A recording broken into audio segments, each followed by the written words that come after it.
We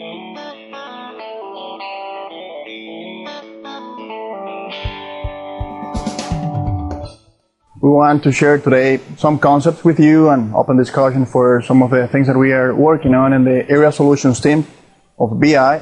So I work with Laura Batista, Enrique Mondaca, Dale Paulson, and Reed Phillips in that area solutions team, along with other great team of people. But we put some concepts together that we want to share with you today. I think that from an overall perspective, we as practitioners or people working with PRRS virus, we feel that are very confident at controlling PRRS virus in a farm-to-farm base and maybe eliminating the virus from a specific farms. It is very standard, the load, close, and homogenize process. It might be some debate on how we do that, how to measure that, but it's very standard process that we today apply to eliminate the virus from one specific farm. The problem is that, and this is data from Dr. Yeski and Dr. Paulson, the problem is that after you clean that farm or eliminate the virus from that farm, over time those farms break again. So you get a new virus into that farm. Even farms that haven't got to the point of winning negative peaks, they get multiple outbreaks over time. This is a graph of abortion over 1,000 sows in a period of about 4 years, and you see that they have multiple introductions of PRRS virus, sometimes different strains, into that population. So the problem is not really how to work with one individual farm. The problem is how to work in an individual farm and make it consistent. So you have a consistent result over time that you can sustain your profitability in that specific company. So this is the concept that has been gaining track in the last years after the Stephen County example in Minnesota of working with a group of farms and working with what we call area regional control. And the concept is very simple. It's farms that are sharing the risk or farms that are putting other farms at risk. They need to work together, communicate, so they coordinate actions so they can reduce the overall risk of getting infected from neighbors. And that's a new concept. We are not very used to that in the swine industry, but that's what we need to do to control this complex disease. So basically, you group the farms in that specific region that they are sharing the risk, or evaluate the networking, how the pigs flow in that specific region, include those sites into the cluster or your group of farms that will be working together and coordinate actions. Let me give you an example. If this farm here is thinking on the population repopulation as a control elimination process, but this farm here is thinking on mass vaccination or LVI, mass injection at the same time. So, well, they need to coordinate who will do that at their intervention first and who will do that later. So overall, the whole neighborhood would have sustained results or will have better results over time. What are the tools that we have today to work in this area regional control approach or concept? We have pretty good herd plans. We understand flow, peak flow a little bit better, and how we have to modify that peak flow to improve the probability of eliminating the PRRS virus from farms. We understand much better biosecurity. I think we understand the role of transportation, the role of aerosol, and now we have tools to play against that or to control those factors or reduce the risk of transmission through aerosol, through transmission, to transportation. We have better protocols for bore stats, for introducing gills, so we have improved a lot in that area. We have better diagnostics, so better PCR, better ELISA, better sequencing. Prices are going a little bit down. We have better tools to collect the samples, so we have oral fluids, aerosol samples. So we have more tools into that diagnostic section. We have vaccination. It's an old tool that we are learning how to use in a regional approach. And that's one of the things that I want to discuss today. And we have communication tools, web-based tools that we can use to improve the communication and the sharing process between working groups organizing in those specific regions. We also have better systems and softwares to analyze all the data that is generated in those regions. For any of the interventions that we want to apply in a specific herd or system, we have two kind of benefits that we can get out of that. And it can apply for an antibiotic, for a vaccine, for a change of flow, for an improvement in biosecurity, you can have a direct value that is very easy to see. We are used to measure that. We know how to measure. So it's something like that we are usually getting out of our records. And then you have some like an indirect value that we are not, is not very easy to see. Maybe it's bigger than the direct value. We are not used to measure it. And we don't have maybe the right tools to measure that indirect value. Let me please use some of the examples of, or use a lot the vaccine, the PRRS case to show you how does that concept work. The direct value or the performance improvement is just what we are used to measure every day. So it's reduction in mortality, reduction in percentage of cold pigs, reduction in abortion, increase in firing rate, increase in wind pigs per liter, increase in average daily gain, and reduction in feed conversion.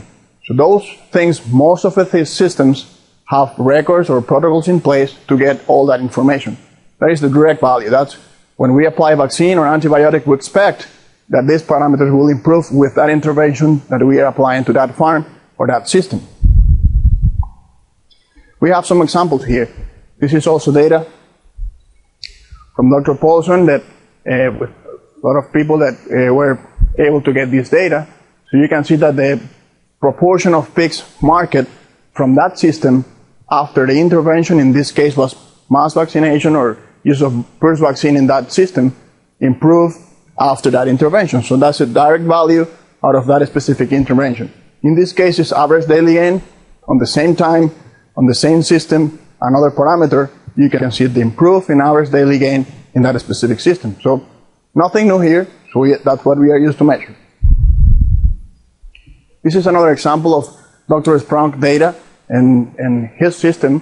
So you can see mortality, nursery mortality before the intervention, and then after using early vaccination against PRRS virus with a modified live virus vaccine, you can see the reduction in mortality, and you can see the reduction in variability of the mortality overall. So that's another example of direct benefit of an intervention.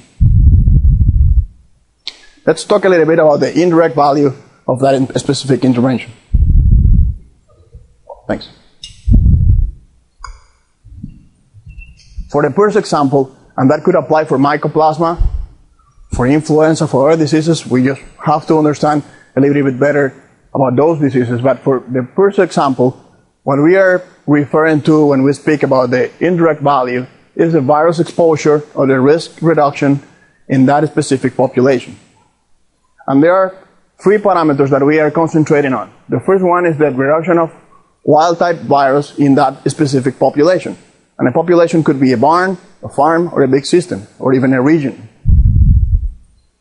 The second one is a reduction of viral genetic diversity.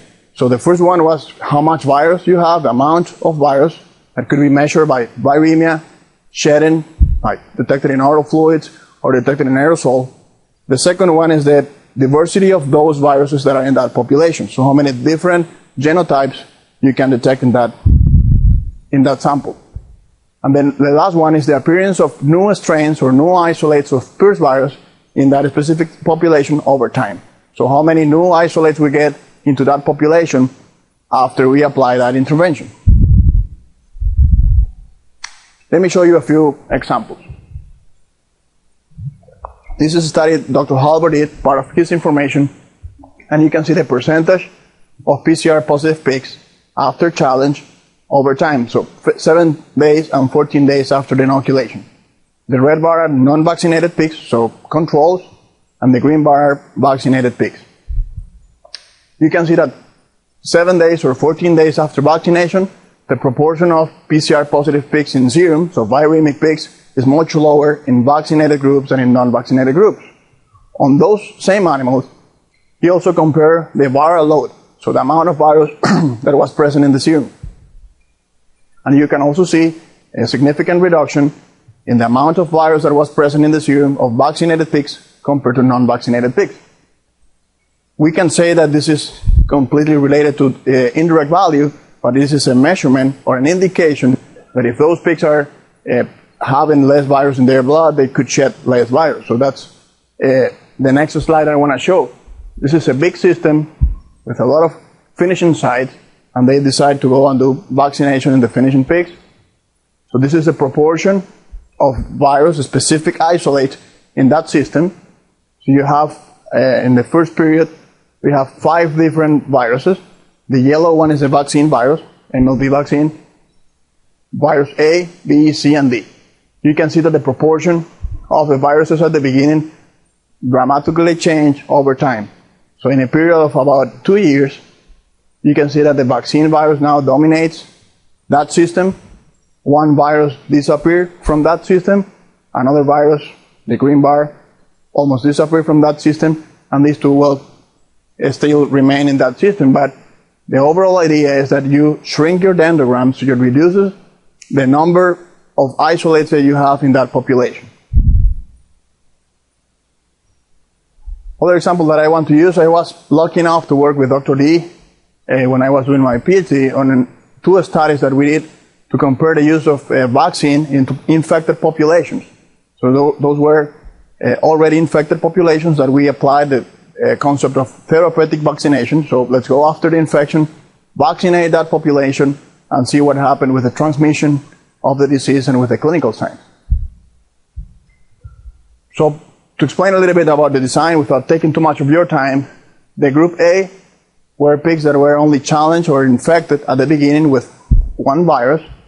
Group B, C, and D were also infected at the beginning with the same virus, but received 1 dose of vaccine, 2 doses of vaccine, or 3 doses of vaccine. So 3 different protocols of vaccination, 30 days apart, to evaluate the effect of vaccination after challenge in that population. Group E were negative controls, and Group F were only vaccinated. We came 98 days after the initial challenge, and a few days after all the vaccinations that we applied, and we re-challenged them with a new virus. In this case, at the beginning we used, in the homologous example, in the homologous study, we used VR2332, the parent strain of the vaccine virus, and in the heterologous study, a more realistic or field-applied research, we used the Minnesota 3100. 98 days later, with these different exposure backgrounds, we came and inoculated with Minnesota 184. So a subgroup of all those populations, 80 group in every group, we took 10 pigs from every group and challenged them with 184. And this is the clinical results that we observed. Previous exposure was improved, significantly improved the clinical response to that specific challenge, 184, the most pathogenic virus that we have found so far. The non-vaccinated group, we could see reduction in average daily gain, in feed consumption, increase in mortality, in respiratory signs, fever. The vaccinated and the previously exposed group and vaccinated groups were much better than the naive group. So clinical response, in this specific example, we are seeing direct effect of the vaccination. On that same study, we also wanted to see if the vaccine could affect the duration of transmission. So is it possible that vaccinated and infected population, you can reduce the time that that population is shedding the virus and infecting other populations? So for that, we use an introduction of sentinels over time in the populations. So we use 10 sentinels in those groups, in each of those 80 pig group, between 37 and 67 days after the original infection. We use a second group of sentinels. So we took them out, first group, slaughtered them, checked them to see if they had the virus. Then the second group, between 67 and 97 days, took them out and checked if they got infected. And then finally, we used a third group set of groups of pigs between 97 and 127 days. What we observed is that up to 97 days, vaccination could not reduce shedding or duration of that transmission. So all the pigs, sentinel pigs that we introduced in different groups with different exposures, even if it was only field virus or field virus plus multiple vaccinations, all the sentinels got infected with the field virus. What we observed is that between 97 and 127 days, the only group where the sentinel pigs got infected was the group with only field type virus. So all the groups with vaccine virus did not shed the virus to the new population. So in this case, we can conclude that the transmission in vaccinated animals was shorter, so the duration of transmission or shedding was shorter than in the other example of the positive controls. This is an example of indirect value. So with that in mind, we are thinking now in an area regional control context. So is it possible that with this concept that first mass vaccination, for example, could reduce the shedding or the duration of shedding and the magnitude of shedding, is it possible that using mass vaccination in a region, you can reduce the risk of transmission to neighbor farms? Is that possible? So what you would expect after one farm getting infected in a population is that over time, it could take 1 month or 1 year, the neighbor farms would get exposed because aerosol transmission, air spread, because transportation, because other factors, all those farms will get infected. So our question is it possible that if you vaccinate that population, understanding that now our population is the whole region, you increase the immunity to some level in both in the shedding population and in the reception population, that transmission shedding is cut or restrained to that specific farm? Is that possible? So at this point, we are supporting independent research to check at that and see if mass vaccination with PRRS virus reduces the amount of virus that is being shed to the environment, and if it is possible to reduce the risk of infection by using a massive approach of vaccination to reduce the risk of transmission between farms. And that has been done with other diseases, and I think that we have a good tool to try with a modified fly virus vaccine, and well, we'll show you results soon, hopefully.